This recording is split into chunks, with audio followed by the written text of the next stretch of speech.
ശ്ലോകം 6.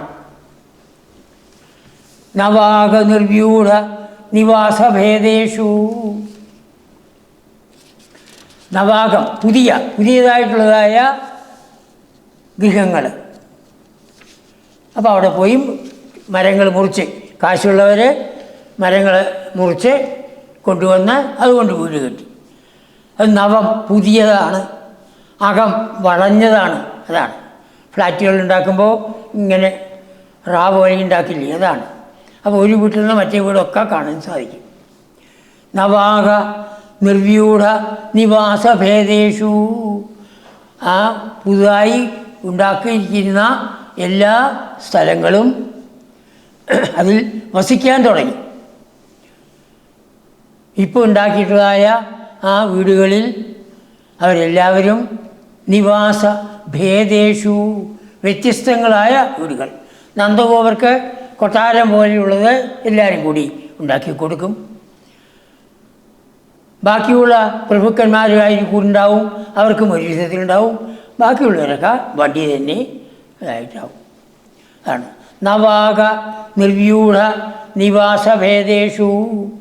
ഈ വിധത്തിൽ പുതിയതും വളഞ്ഞതുമായിട്ടുള്ളതായ വാസസ്ഥാനങ്ങൾ, പുതുതായി ഉണ്ടാക്കപ്പെട്ട വാസസ്ഥാനങ്ങൾ സുഖാസിതേഷു, അവർ സുഖമായിട്ട് അവരെ വസിക്കാൻ തുടങ്ങി.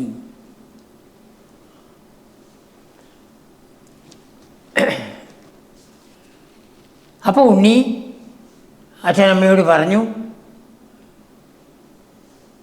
നമ്മളിപ്പോൾ പുതിയ സ്ഥലത്തല്ലേ വന്നിരിക്കണം, സ്ഥലമൊക്കെ ഒന്ന് കാണണ്ടേ, ഞങ്ങൾ കൂട്ടുകാരെല്ലാവരും കൂടി പോയി ഒന്ന് നോക്കട്ടെ.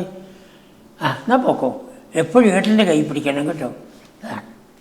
വനശ്രീയം, ആ വനത്തിൻ്റെ ഐശ്വര്യത്തിൽ എത്രയെത്ര മരങ്ങളുണ്ട്, ആ മരങ്ങളെ എല്ലാം നോക്കിക്കൊണ്ട് ഗോപകിശോരപാളി വിമിശ്രിത, ഗോപന്മാരാകുന്ന കുട്ടികൾ, ഒരേ പ്രായത്തിലുള്ള ഒരു 10 വയസ്സ് വരെയുള്ള കുട്ടികളൊക്കെ ഉണ്ട്.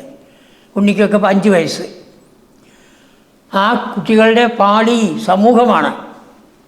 വിമിശ്രിത, അവരുടെ കൂടെ പര്യഗലോകഥാസ്ത്വം, ഹേ ഭഗവൻ, അങ്ങ് ആ വൃന്ദാവനം മുഴുവൻ ചുറ്റിക്കണ്ടു.